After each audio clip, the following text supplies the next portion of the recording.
Sejam todos muito bem-vindos ao Mais Goiás Entrevista e hoje eu recebo aqui ela que é delegada de polícia, deputada federal e defensora pelo direito das mulheres, Adriana Corsi. Obrigada pela sua participação, pela disponibilidade do seu tempo aqui no Mais Goiás com a gente. Olá, Ana, e um abraço especial a todos e todas que acompanham o Mais Goiás Entrevista. Adriana, obrigada, mais uma vez pela participação. A gente começa aqui, tem vários assuntos para a gente discutir, mas antes eu queria entender como que tá o cronograma da sua agenda, tendo em vista que finalizou uma campanha, tem pouco tempo, né? Outubro a gente fala tem pouco tempo, mas aí você disponibilizou um tempo ali, porque campanha é uma correria muito grande, mas a correria ainda continua. Como que tá essa sua agenda aí entre Brasília, Goiânia e os interiores? O trabalho não para. Realmente eu gosto muito do que faço, gosto muito de trabalhar, como adorava também trabalhar como delegada. Então, na campanha para prefeita, eu não me licenciei como deputada. Então, eu continuei trabalhando como deputada federal, atuando na Câmara, e logo depois da eleição, eu já retomei realmente as visitas ao interior do estado, né, as instituições. Então, assim, o trabalho está bastante intenso. É um ano onde nós teremos grandes decisões que serão tomadas, né? E eu tenho muitos projetos de lei em andamento na Câmara Federal, muitas emendas parlamentares que se transformam em políticas públicas, em projetos que se tornam realidade. Então, assim, estou muito empolgada e trabalhando bastante. Todas as semanas eu estou em uma ou mais cidades no interior do estado. Estou na Câmara Federal, né, porque gosto de estar lá, de participar dos debates, das votações, falar na tribuna, das reuniões. Tenho também um trabalho muito ligado aos ministérios, buscando recursos, buscando políticas para Goiás, colaborando na elaboração de projetos. E também estou em alguma região aqui da capital ou da região metropolitana. Então, está bastante intenso o trabalho e eu estou muito empolgada. Acredito que será um ano de grandes conquistas, de grandes realizações para Goiás, para o Brasil e para o meu mandato também. É porque é natural que as pessoas tenham um pouco de curiosidade, né? Como é que se divide essas tarefas da pessoa que é deputada entre essas cidades, né? A sua família, o seu trabalho. Como é que consegue conciliar tudo isso nessa agenda apertada? Dá tempo ainda de, por exemplo, de passar um final de semana com a família? Ou ainda é um trabalho que exige muito de você e que as tarefas ficam aí realmente um pouco mais divididas? Olha, como todas as mulheres brasileiras, eu procuro me desdobrar, né? Ser uma parlamentar dedicada, mas também uma mãe amorosa e presente na vida das minhas filhas, do meu esposo, da minha família como um todo, né? Minha mãezinha, meus irmãos. Então, eu procuro ter uma convivência familiar realmente, assim, muito presente, mas, ao mesmo tempo, também mostrar uma parlamentar atuante, buscando estar sempre, né, na luta mesmo. Eu acredito que as pessoas acompanham, principalmente nas redes sociais, veem aí o quanto a gente procura ser realmente presente em várias discussões, nos debates, na Câmara, no estado de Goiás. Então, realmente, é muito, atribulado, mas eu gosto muito e procuro cuidar de tudo ainda, fazer exercício físico, cuidar da saúde, ver um filme no cinema. Então, assim, realmente eu sou muito feliz com a vida que eu tenho, né? Agradeço muito a Deus por todas as bênçãos que eu tenho, principalmente a minha família, mas também o meu trabalho, que eu gosto muito. A gente recebeu aqui também a deputada Silvia e eu fiz essa mesma pergunta, né? Porque é natural, né? Como eu disse, que as pessoas têm essa certa curiosidade, até mesmo de entender, né? Que hora que essa mulher dorme, que hora que ela faz um exercício físico, que hora que ela assiste um filme. Então dá tempo ainda, consegue dividir para isso tudo. É isso mesmo, a gente se desdobra, a gente faz um esforço, né? Mas é importante ter uma vida feliz. Todas as pessoas. Então, o exercício físico, ver um filme, ler um livro e, principalmente, Ana, para mim, é a convivência com a minha família. A minha família, assim, eu aprendi isso com meus pais, de ser, assim, uma família afetuosa, unida, que compartilha os momentos. Então, isso é muito importante para mim e eu realmente me dedico a isso e tiro o tempo para isso, para mim, é um tempo valioso. Mas, ao mesmo tempo, também procuro ser uma deputada muito atuante. Então, como todas as mulheres, Ana, eu acredito nisso, né? As mulheres brasileiras, as mulheres goianas, elas são muito lutadoras. Elas trabalham, elas cuidam da família, elas cuidam dos filhos, elas cuidam de si mesma, né? Da beleza. Então, a gente se desdobra e a gente consegue. Ainda mais como você já tem muitos anos na política, mas antes você é delegada de... Sou delegada, eu estou licenciada Uhum. nesse momento, porque não é possível conciliar administrativamente, legalmente, as duas atribuições. Quando é um vereador ou vereadora, você pode acumular a função de delegado de polícia. No caso de deputada estadual e federal, não é possível acumular nem a função, nem tampouco salários. Então, você exerce só uma das atribuições e na outra fica licenciada, mas ainda sou delegada de polícia com muito orgulho. Completei agora em janeiro 25 anos como policial civil de Goiás. Trabalhei em várias cidades no interior e principalmente aqui em Goiânia.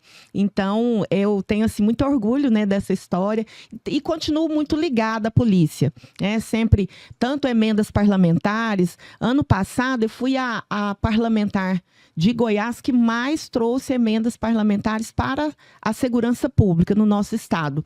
Este ano, espero também continuar com esse recorde e estou sempre próxima, conversando também sobre projetos de lei e outras políticas com os meus colegas das forças policiais. E o que difere o seu trabalho como deputada e como delegada? E o que também se juntam essas duas profissões no seu caso? Então, essa é uma reflexão muito interessante, porque nós temos pontos em comum no trabalho como policial e como deputada. Por quê? É o trabalho de servir, de serviço público. Então, tanto como deputada como delegada, é um serviço público que você presta para a população, onde é necessário ter sempre transparência, é necessário ter sempre esse sentimento de servir a sua pátria e também a comunidade. Você precisa sempre trabalhar com honestidade e buscar cumprir as suas missões, a sua tarefa, né, a sua função. Então, eu vejo que temos pontos em comum. É claro que o trabalho político, ele é mais complexo. O trabalho policial, ele tem todas as suas dificuldades, mas você lida com outro tipo de situação e que, às vezes, depende muito de você. É a sua atuação. Na política depende muito mais de articulações políticas, de discussões, de conversas, depende muito de outras pessoas, inclusive para você ser eleita, né? Para você estar aqui neste cargo honroso, que eu considero, né, de grande honra para mim, estar aqui como deputada federal, hoje uma das mais votadas do nosso estado, né? É muito honroso, é motivo de grande orgulho. Mas depende das pessoas. E no serviço público de delegada depende do seu concurso público e da sua única e exclusiva competência no exercício do cargo, né? Mas também precisa competência na política. Ou seja, tem muitos pontos em comum e outros diferentes.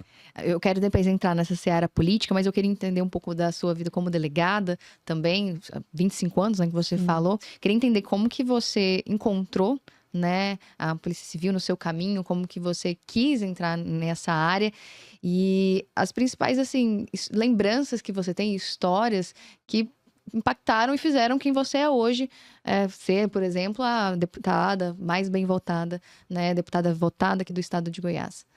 Sim, essa história ela é muito, muito importante para mim, ela é muito valiosa, porque se trata de um sonho de infância. E eu considero os sonhos de infância das pessoas de extrema importância, né? Porque são sonhos puros que a gente acalenta.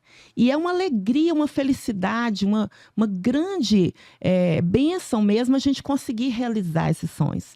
Então, desde criança, eu tinha o sonho de ser policial e ser uma policial para proteger crianças e mulheres, especialmente, né, especificamente. Eu cresci no Jardim Novo Mundo, uma região de vulnerabilidade social, onde a violência, principalmente doméstica, mas também institucional, fazia parte do nosso dia a dia. E eu tinha esse sentimento de sonhar em ser policial para proteger as meninas que tinham medo da violência sexual. Nós morávamos numa região onde tinha matagais, onde tinha locais ermos, e aconteciam atos de estupro de crianças, de mulheres. E isso me marcava muito. E eu, ao invés de ter medo, eu queria ser policial para investigar esses casos e punir essas pessoas. Mas também tinha muitos casos de violência doméstica, que na época não existia delegacia da mulher, não existia delegacia de proteção à criança. O abuso, sobretudo físico, ele tinha uma aceitação social, uma normalidade. E, portanto, não havia onde denunciar. E todas essas questões, talvez por eu ter uma família muito amorosa, onde jamais havia violência, sequer falar alto com a gente, entre nós somos uma família muito unida, muito amorosa. Meus pais muito afetuosos mesmo, carinhosos. E eu sentia a diferença que era a vida de outras crianças, de outras famílias. E isso me impactou muito. E eu sempre tinha esse sonho, desde 7, 8 anos de idade. Teve alguma história específica, assim, no sentido que você falava, olhava aquela história e falou, olha, eu quero ser delegada para poder combater isso aqui? Houve sim, houve casos assim, de violência sexual envolvendo crianças da minha idade e de violência doméstica envolvendo mulheres e crianças. Ali na sua região? Na minha região. E isso fez com que eu tivesse ainda mais forte, né, esse sonho de ser policial. E eu sempre acalentei esse sonho. Eu prossegui, tanto que tanto as leituras, os programas de TV já eram direcionados às brincadeiras, né? Me lembro, na época nós não tínhamos armas de brinquedo, o que, aliás, hoje é proibido, e eu concordo com isso. Mas na época eu pedia, né, para o vizinho, que era marceneiro, fazer um brinquedinho de madeira e brincar de polícia. Eu sempre era policial na brincadeira. E assim, através da educação, que foi, né, os estudos direito na Universidade Federal de Goiás e o do concurso público, que aconteceu em 99, eu pude realizar esse sonho. E ainda mais, dentro da polícia, eu tive reconhecido também esse perfil para a investigação de casos contra crianças e adolescentes e mulheres. Porque é necessário ter também este perfil para esse tipo de investigação. São investigações muito difíceis, complexas, diferentes, e que trazem também um desgaste emocional muito grande. E eu tive reconhecido este perfil e pude atuar, né, na Delegacia de Proteção à Criança e Adolescente e investigações nessa área, o que muito me realizou, né? As pessoas às vezes falam, mas quando a gente entra no trabalho é diferente do que a gente sonhava. Para mim, não. Eu sempre gostei muito do meu trabalho, gostei muito dos meus colegas, né, de trabalhar com a equipe, porque o trabalho policial é um trabalho de equipe, ele não é um trabalho individual. E na Polícia Civil, principalmente, né, nós temos os investigadores, o escrivão de polícia, os colegas delegados e toda uma hierarquia que a gente respeita e que funciona muito bem. E por isso é um trabalho de equipe e eu sou muito grata, né, por ter tido todo esse tempo trabalhando como policial. Você falou em desgaste, eu entendo porque, assim, nós que somos jornalistas, que às vezes cobrimos esses casos, né, de grande repercussão, esses casos críticos que muitas vezes saem na mídia, a gente já fica um pouco saturado, até mesmo de dar esse tipo de notícia. Eu imagino para vocês que estão ali na linha de frente, trabalhando com isso. Teve casos assim que, por exemplo, chegou à exaustão mental, de uma forma certa emocional também, que mexeu muito com você? Olha, estes casos nos marcam muito. Eles... É claro, nós somos pessoas, nós somos seres humanos, somos mães, somos pais, somos irmãos, filhos. Então, temos emoções.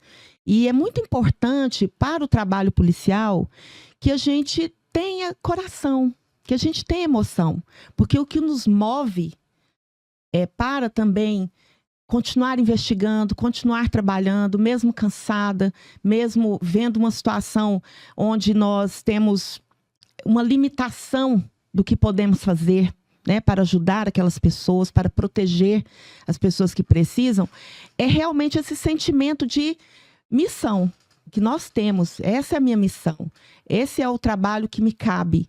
E eu tenho que cumprir essa missão. Por mais que eu esteja cansada, por mais que a situação seja triste, né, seja emocionalmente avassaladora, nós precisamos continuar. E a gente continua até cumprir a missão. E isso é também por causa do nosso sentimento, né, de servir a pátria, do nosso sentimento de cumprir aquela missão que a gente recebeu.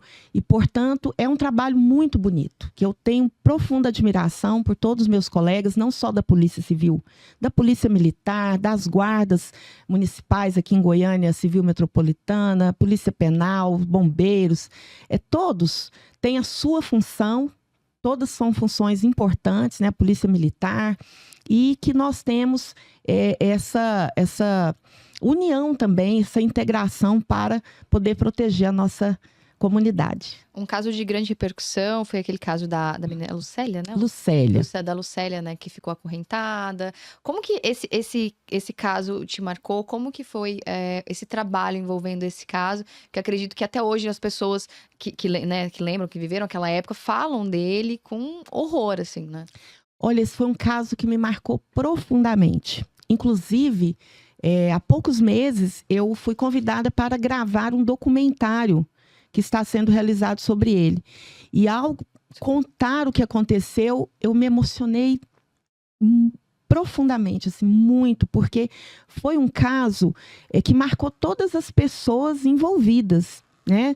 Sejam os investigadores, sejam o promotor de justiça, o próprio juiz do caso, que era o juiz, na época, do Juizado da Infância e Juventude, as psicólogas e a própria vítima. Eu continuo tendo contato com a Lucélia, graças a Deus, ela superou tudo isso, uma moça linda, inteligente, que constituiu a família dela, tem os filhos. São 3 meninos que ela tem, uma família muito bonita, e ela conseguiu perdoar, como ela mesma diz, mas não esquecer. E ela faz um trabalho muito bonito, muito importante hoje, de dar o testemunho do que aconteceu com ela. E eu uso esse termo testemunho porque é o que ela usa. Geralmente, este testemunho acontece em igrejas evangélicas, ela é missionária evangélica. E ela conta, e principalmente ela faz um papel importantíssimo, porque ela estimula as pessoas a denunciarem situações em que pode haver o abuso contra uma criança, um adolescente, como aconteceu no caso dela. Porque a pessoa que denunciou salvou a vida dela. Eu tenho o sentimento, como policial, de que ela seria morta, com tanta violência que ela sofria. Então, marcou muito, porque não foi um dia de violência, não foi um mês, foram vários meses de violência cotidiana, que estava a cada vez agravando mais e, portanto, eu acredito que levaria à morte dela. Você lembra como que você recebeu esse caso? Eu me lembro de tudo, como se fosse ontem. Já são 15 anos que este caso aconteceu e ele muito me marcou, até porque mostrou a importância das pessoas. Nós temos um termo na proteção à criança e adolescente que diz: não desvie o olhar. Quando você ver algo que te chama atenção, que não está normal, não desvie o olhar. Veja bem, peça ajuda, denuncie, mesmo que você estiver enganado. Nós, policiais, iremos verificar, iremos produzir as provas. Quando a gente atende uma denúncia e, ao investigar, percebemos que não é verdade, que a pessoa denunciou, ela estava equivocada, a gente fica feliz. A gente torce muito para que não seja verdade. Mas, infelizmente, de cada 10 denúncias, 6 ou 7 são verdadeiras. Então, é muito importante. E eu me lembro muito bem, eu estava na sala de espera do meu chefe, delegado-geral da Polícia Civil, aguardando para falar com ele, justamente para mostrar a ele que eu tinha um volume muito grande de denúncias e precisava de mais policiais para verificar, porque essas denúncias envolvendo crianças e adolescentes, elas são muito graves. E a gente não pode deixar passar muito tempo, porque uma criança que está sofrendo um abuso sexual, naquela noite ela pode sofrer abuso novamente. Né? Uma criança que está sendo espancada, ela pode ser morta. Não pode esperar. Né? Não pode esperar. E aquilo me angustiava, e nós tentando investigar todas, junto com o Conselho Tutelar, que é um grande parceiro da Polícia Civil nesses casos, nessas investigações. E a minha escrivã, minha querida amiga, me liga, dizendo que havia recebido uma denúncia anônima, até aquele momento ela era anônima, de um rapaz dizendo, olha, eu acredito que tem uma menina amarrada em um apartamento de determinado prédio em Goiânia. Ela me ligou e falou, olha, doutora, né, como ela me chama respeitosamente, eu não sei se é verdade, me parece muito estranho. E eu disse, nós não podemos deixar de verificar. Quem é a equipe que está aí? Ah, tem uma equipe aqui. Eu falei, peça que vão até lá agora, imediatamente. Dentro de 20 minutos, eu vou telefonar para eles para saber o que aconteceu. Em 20 minutos, eu telefono. O policial não conseguiu falar comigo. Ele estava chorando. E eu não entendi, falei, passa para a Jussara, que é a policial feminina, né? Falei, passa para ela, achei que era uma brincadeira. E ela falou, doutora, você não acredita o que nós encontramos aqui. E eu disse, então filme, fotografe, porque nós precisamos de provas. E assim ela fez. Eles chegaram lá, estava só a empregada doméstica, e eles perguntaram, mora alguma jovem, uma menina aqui nessa casa? E ela disse, não tem nenhuma menina aqui.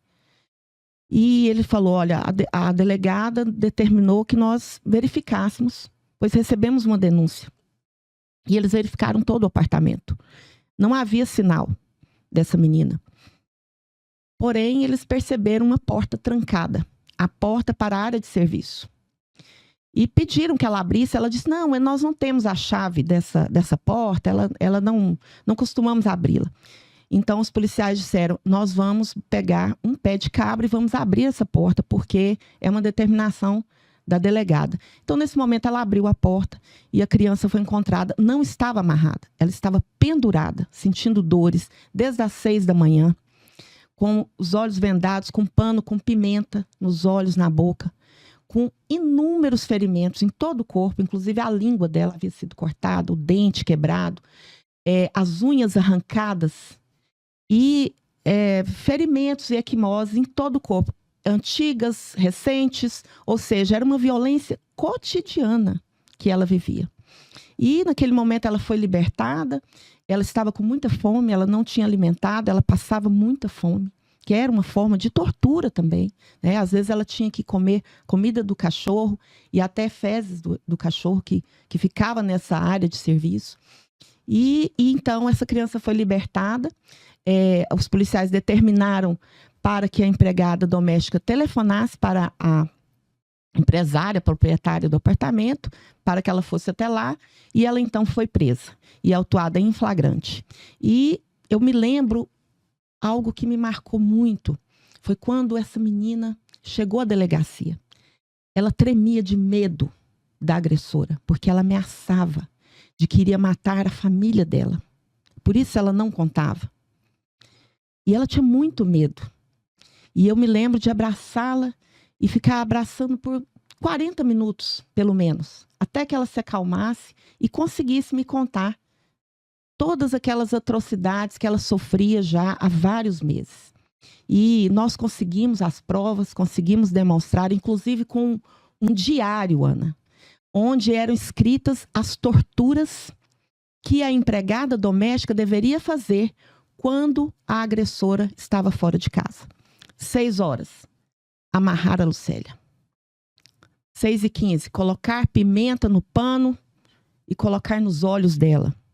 E assim tinha, né? Havia os instrumentos de tortura e nós conseguimos comprovar. E o que mais também chamou a atenção foi de que várias pessoas sabiam que aquelas torturas aconteciam. O marido dela, os filhos dela e até a mãe da agressora e nunca denunciaram. Só aquela pessoa, aquele rapaz que morava no prédio, começou a perceber que a vítima não ia mais para a escola, que ela não saía mais do apartamento, que quando saía ela estava com roupas compridas, mesmo no calor. Então ele foi conversando com a empregada e conseguiu que ela contasse alguns detalhes. E assim ele imediatamente denunciou. Eu pedi a ele e depois de que tudo foi revelado e as agressoras foram presas, ele se demonstrou, ele concordou em mostrar a sua identidade, porque eu pedi a ele, eu disse, conte a história, porque você pode estimular muitas pessoas a denunciarem situações assim, a prestarem atenção nas crianças. E assim ele fez, era um estudante de direito, ele revelou sua identidade, deu entrevista, e isso ajudou muito. Nós estimamos que, com a divulgação do caso dela, nós tenhamos recebido, em todo o país, 100 mil denúncias de crianças e adolescentes em situação de abuso sexual, físico, psicológico, como foi no caso da Lucélia. Nossa, assim, é estarrecedor, né? A gente lembrar. Eu era muito nova na época, mas eu me lembro perfeitamente, porque foi muito divulgado. E não tem como esquecer, né? As atrocidades. Volta e meia, ele é relembrado, até porque nós depois descobrimos mais 5 vítimas, né, da mesma agressora. Ela pagou a pena dela, ela ficou presa por vários anos. Me parece que hoje está em regime condicional. E volta e meia, o caso repercute novamente, até porque outras situações acabam sendo reveladas, né, de crimes contra crianças e adolescentes, infelizmente. E aí você migra para a política e ainda continua com esse trabalho, porque agora o seu trabalho não é só mais na polícia, mas agora você parte também para a vida política, para tentar também combater esse tipo de coisa, de crimes também? Sem dúvida. O meu grande foco como deputada, tanto estadual como agora federal, é o combate à violência contra crianças, adolescentes e mulheres, mas também a valorização do serviço público. Porque como servidora pública, eu vejo que muitas vezes nós podemos atuar mais se tivermos um salário digno, se tivermos uma estrutura para trabalhar, legislações que nos permitam também atuar da forma necessária. Então, eu também trabalho muito nessa questão da valorização do serviço público, do servidor, de um serviço público de qualidade, seja na segurança pública, mas também na educação. Eu sou filha de professores e eu entendo que nós precisamos investir na educação,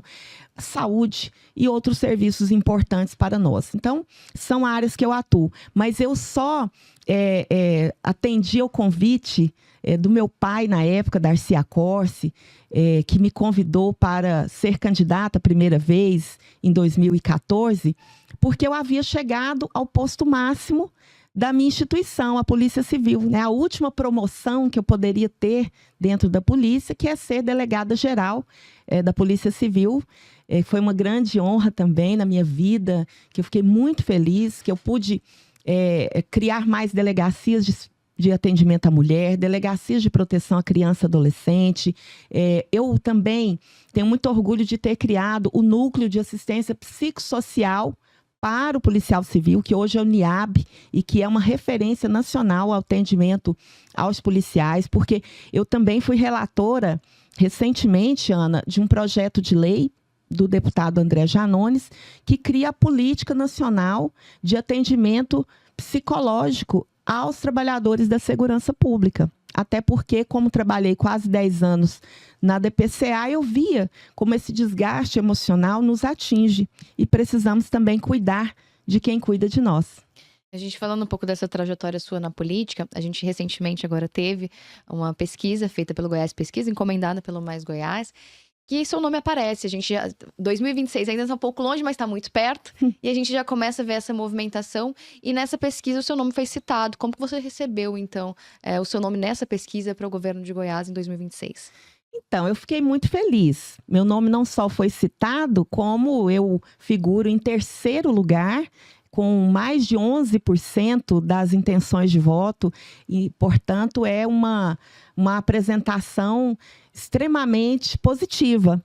É claro que, como você disse, 2026 está longe e as pesquisas, elas são um momento, ou seja, tudo pode mudar, mas mesmo assim eu fiquei muito feliz, eu fiquei muito honrada, grata pela lembrança das pessoas de forma tão positiva, até porque não me lancei como pré-candidata a governadora, a minha intenção é ser candidata à reeleição como deputada federal, no momento apropriado e dentro da legislação eleitoral, eu irei colocar nessa pré-candidatura como deputada federal à reeleição, e esta é o meu planejamento. E eu nunca havia divulgado a intenção de ser candidata a governadora. Então foi uma surpresa, mas uma grata surpresa. Eu fiquei muito feliz e muito grata à população por ser lembrada. Acho que eu acredito que é uma grande honra e um reconhecimento pelo meu trabalho. A gente vê que aqui em Goiás o PT ainda tem um caminho muito difícil, ainda assim tem. E a gente viu também nessa pesquisa, com os nomes, né, estimulado, o índice de rejeição também, que o nome da senhora também aparece. Como que você também recebeu esse outro dado da pesquisa que mostra um outro lado, né? Tendo em vista que a gente vê que a pesquisa também apontou isso, que a maioria dos eleitores aqui são ditos eleitores de direita, aqui no estado de Goiás.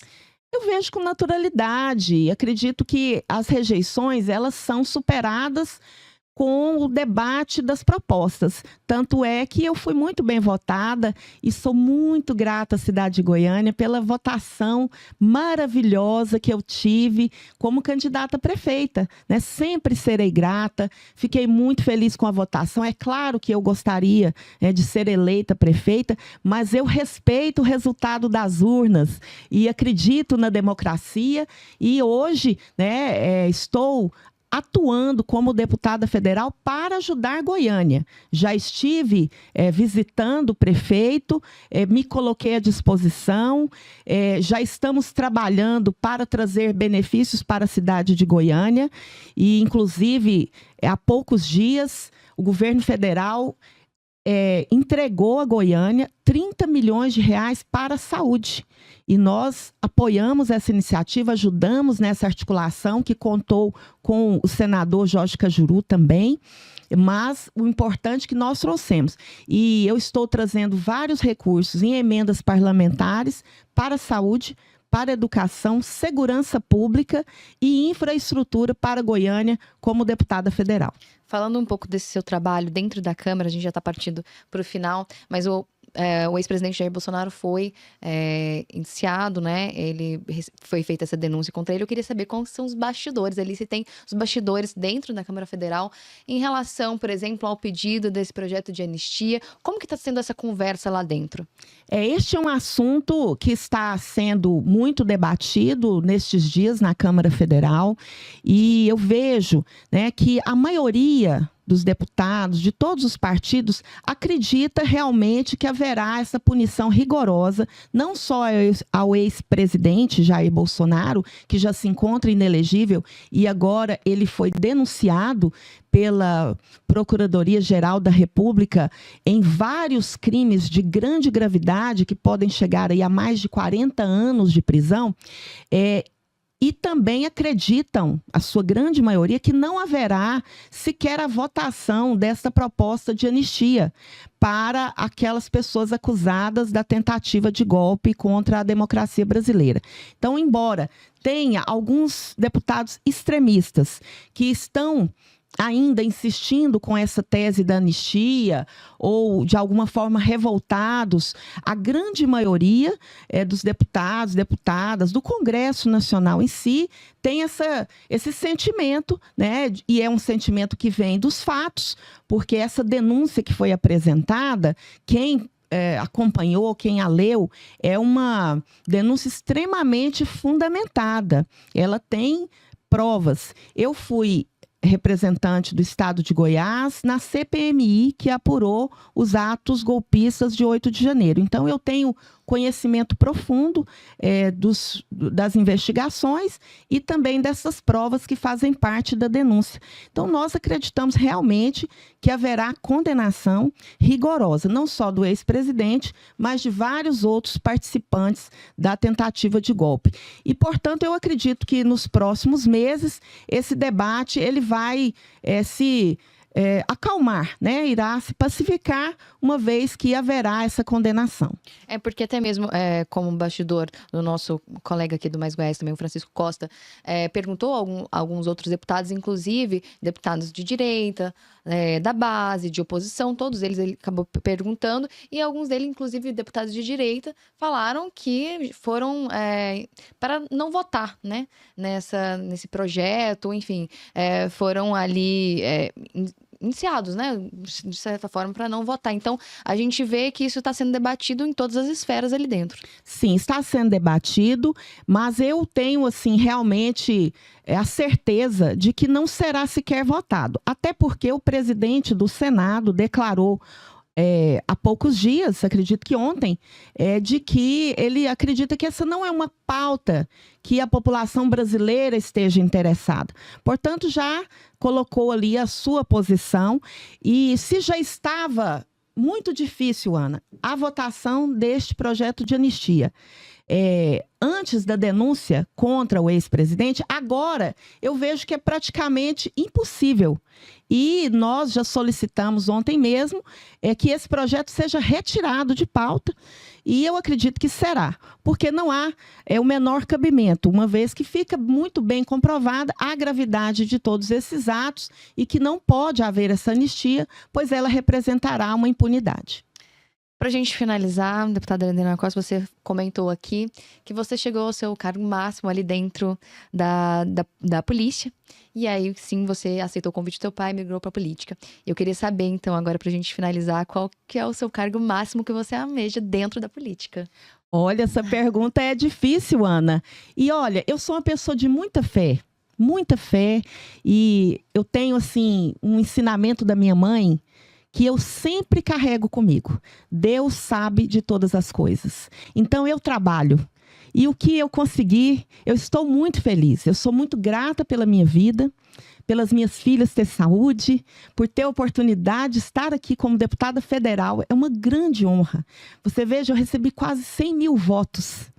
E eu sou muito grata por isso. E é uma grande honra. Mas é também uma grande responsabilidade. Por isso, trabalho muito. E acredito que o trabalho sempre nos recompensa. Então, eu vou seguir trabalhando, sempre de forma honesta, de forma dedicada, né, de forma atuante. Hoje eu tenho, assim, um sentimento de que eu posso fazer muito por Goiás, né? Quando eu estou entregando essa semana mais de 2 milhões de reais em emendas parlamentares. Sexta-feira, por exemplo, algo que me emocionou muito, peço licença para contar, eu entreguei um veículo para a Casa do Idoso do Vera Cruz, em Goiânia, para que eles possam levar aquela pessoa idosa até na cadeira de rodas, né? E que, se for necessário, então que eles vão poder fazer esse trabalho com as pessoas idosas daquela região. Estou entregando recursos para a Universidade Federal, para o Instituto Federal, para escolas, para maternidades, para o Hospital Araújo Jorge, e também trazendo políticas como Minha Casa Minha Vida para vários municípios de Goiás. Então, eu sinto que eu posso colaborar muito, trazer transformação, dignidade, qualidade de vida para as pessoas, e eu vou me dedicar muito a isso. E onde isso me levar, eu serei feliz. Um cargo talvez no executivo também? Olha, estamos prontos para a missão que chegar para a gente. Eu estou pronta e não tenho medo de nada e gosto de trabalhar. Então, o que eu puder fazer para ajudar o meu país, para ajudar o meu estado, Goiânia, eu estarei pronta para colaborar. Deputada, muito obrigada pela sua participação aqui no Mais Goiás Entrevista. Agradeço muito a sua disponibilidade. Obrigada. Eu que agradeço. Chega ao fim, então, agora da nossa entrevista. A deputada Adriana Costa esteve aqui conosco no Mais Goiás Entrevista. Muito obrigada a todo mundo que acompanhou até aqui. Tchau, tchau.